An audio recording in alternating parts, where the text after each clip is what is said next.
Welcome to Intentionality with Dominique, the show that helps business owners become valued and in-demand suppliers in the marketplace to scale their businesses. Let's start today's show with host and intentional connector, Dominique Simpson-Milton.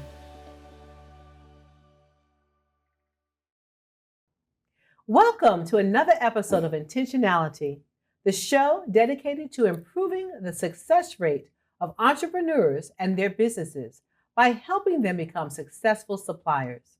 I am your host, Dominique Simpson-Milton. Today's show is being brought to you by CVMSDC, also known as the Council. We are an economic growth engine for ethnic minority business owners and serve as an advocacy group to help minority business enterprises with certification, development, connection, and advocacy. This continued advocacy builds opportunities that drive our economy. Joining me today is Lan Tran, Executive Director of the Virginia Asian Chamber of Commerce. Lan, welcome to the show. Thank you for being here today. Thank you very much for having me, Dominique. It's always a pleasure to seeing you. Yes, and our missions are aligned. We both work to serve our constituents, business owners, and make them more feasible, make them help them to grow. Would you say? Very, very correct. You cannot say better than that. So Lan, tell us, how did you get here to this position that you're in right now? Okay, long story short, Virginia Asian Chamber of Commerce started as a local Central Virginia Asian American Business Assistance Center headquartered in Ashland, Virginia, branching out to be a statewide Virginia State Asian Chamber representing the voice of more than 145,000 Asian American business owners. Through our work through advocacy, connection, business, technical assistance, we are trying every day to serve our community. How I came here is a long journey of professional development and continuing to live up with the mission to improve my community. That's where I land here. Excellent. How many years has the Asian Chamber been here? It was created in 2004, making it almost 2 decades. 2 decades. Excellent. Yeah. Excellent. And I love how you stated your mission because it's so similar to ours. Yeah. So now define Asian for me, because a lot of people don't understand all of the ethnicities that are included in Asian. Great question. So Asian American come from 37 Asian countries in the vast continent of Asia, which span from Mongolia, China up north to South and Southeast Asia down the south, and then the island of Indonesia and Malaysia and other Pacific Rim. So you serve the whole population, yes, right? Very large. Right. And you face some of the same challenges that we face in terms of being accepted in America, your businesses being targeted sometimes. Talk to us about that and the struggles that your members face. A very good question. I think that minority, diverse community, we all come from a very unique background, but in the sense that it gave us an opportunity to grow and to be stronger and to be more resilient. But I think that different cultural heritage population experience challenges in a different way through many historical and economic situations. With the Asian American, they have a very distinct position in the American history of economic development in the sense that most are immigrants, refugees, coming to look for opportunities in the new land, but many also left their country because they want to have a better life in terms of, I think, education, economic, sometimes political. With my situation, my personal situation, it was a political situation, Vietnam coming out of the war, and my father was a part of the diplomatic corps with the U.S. Embassy in South Vietnam. And that's why I have to run to the U.S.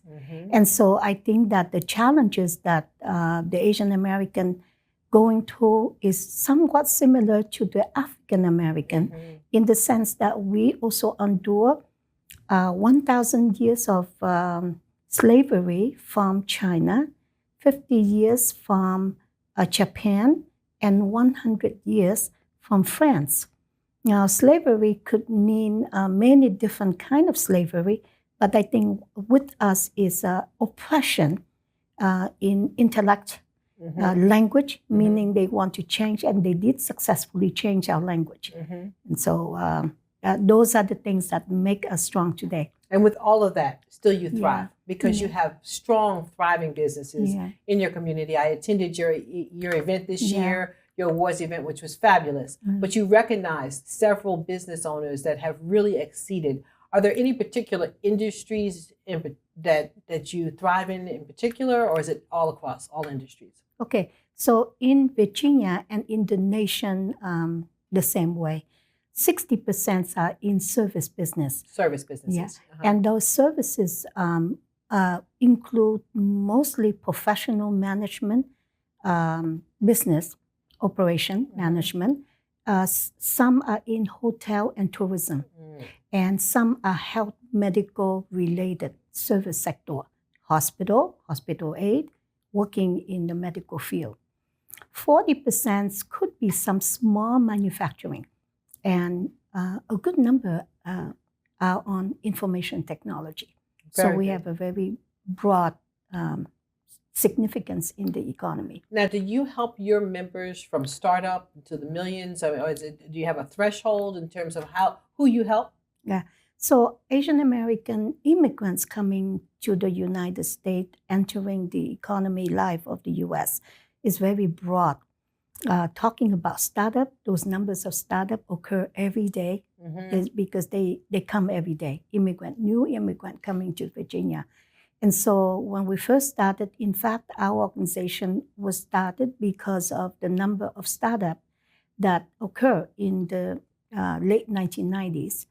We did that for a few years, and we noticed that startups have a lot of service providers serving them already. For example, SCORE, the SBA, and many churches are doing startup.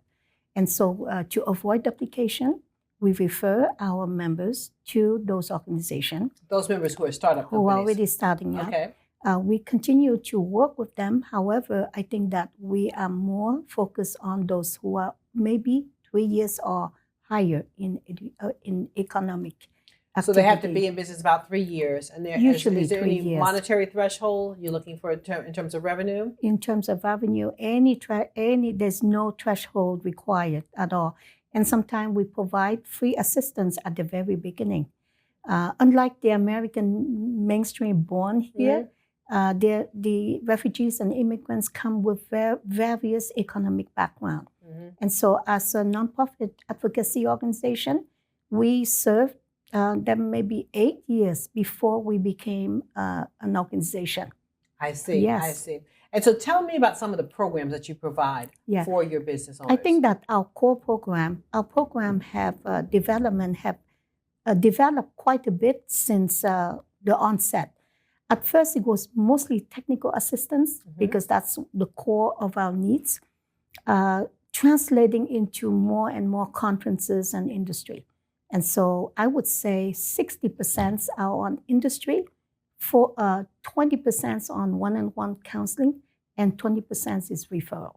So you do one-on-one counseling with them. So Yes. what I want our viewers to understand is that your members can Yes. become members of our organization as well. When I was in MBE, we were a part of every organization that we can. We were woman-owned, minority-owned, and had an 8A status. And so it's important for our viewers to understand that as many certifications as they can get, it just helps them to expand because we're here to provide additional resources to the resources that you're providing. Yes. You attended our BOC conference last year and you were on our panel. It was a fabulous panel. Yes, right? It was very powerful and it was very resourceful for me as a provider myself. Absolutely. So please let your viewers know that there are additional resources through our organization because we do development, we do the connecting events, and we do the advocacy. So they need to be members of both organizations to really help with their growth and expansion. We welcome partnership and maybe co-sponsoring event or conducting events together.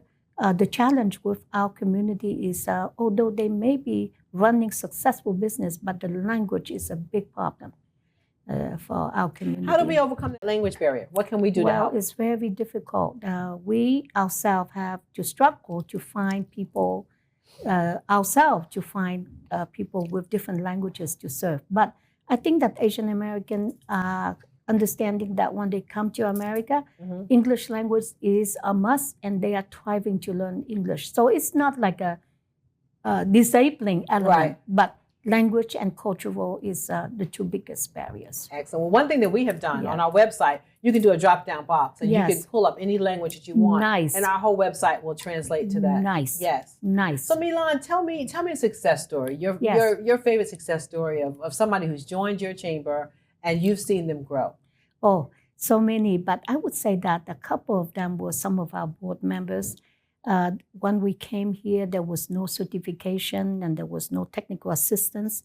Through our technical education program, the company now have over 200 employees, doing very well. That's in Northern Virginia. Which company? The firm is SoftTech. Okay. Yeah. SoftTech is a consulting in IT and is doing very well because of the technical assistance provided. The other one is Kajal Environmental, which is an Indian firm, and it came with no certification, no knowledge on how to enter the state or federal marketplace, and we showed them the road, and throughout the years they're doing very well.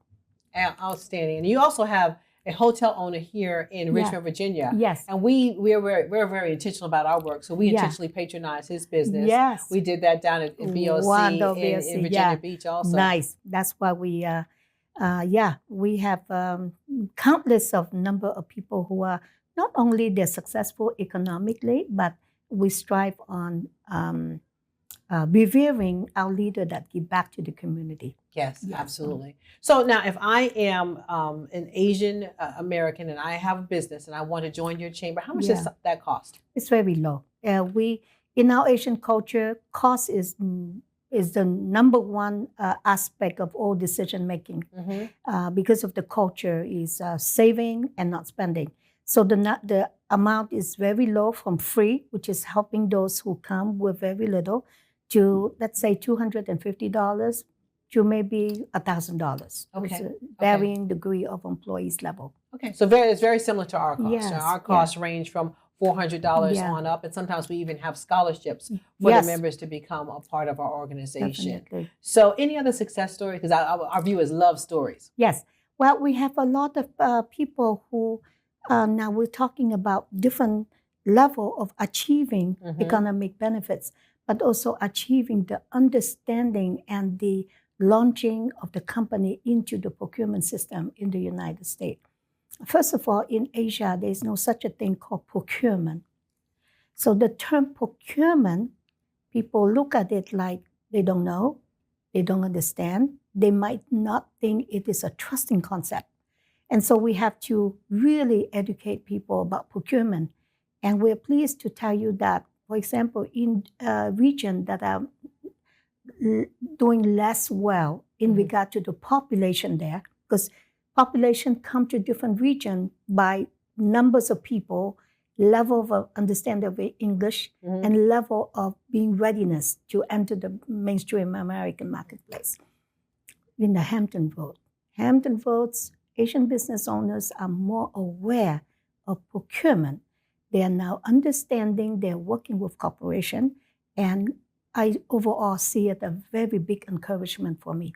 That's good. It's a whole process, right? Yes, that whole procurement process. Then there's a portal process, right? So they have to understand that they have to register in the portal. That used to be my job. When I was in MBA, I had to register in all the portals. And it's a lot of work, It's right? a lot of work. But that's like getting a pencil and going to school. That's just the first step, right? Exactly. So you have to register in the portal. And you have to have all your paperwork and building in order. relationship. Relationship is key. That is something that people tend to think, well, I sign up with your organization, where's my contract?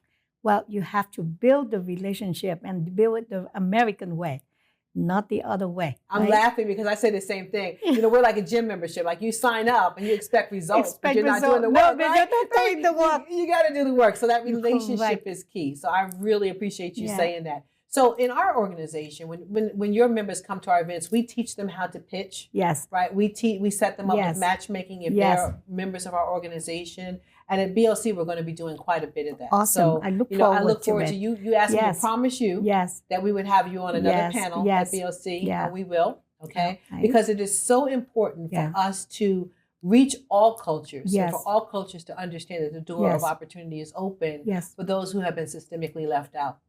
Dominique, I truly feel that in this age of more highly global competitive, I think partnership and collaboration is the only key for all of us to succeed. Absolutely. Well, you could not have said that better. Yeah. Thank you for being with us Thank today, you very Milan. much. Yes, it's always a pleasure to be with you. Yes, absolutely. If you are interested in more information about the Virginia Asian Chamber of Commerce, please visit them online at aabac.org. That's aabac.org. Well, that concludes today's episode of Intentionality. Be sure to join me for our next episode, and remember that we must always remain intentional to gain knowledge, skills, and connections so we can grow and thrive in business together. I'm Dominique Simpson-Milton, and I will see you next time. This has been another episode of Intentionality with Dominique, brought to you by the CVMSDC. For more information, please visit cvmsdc.org.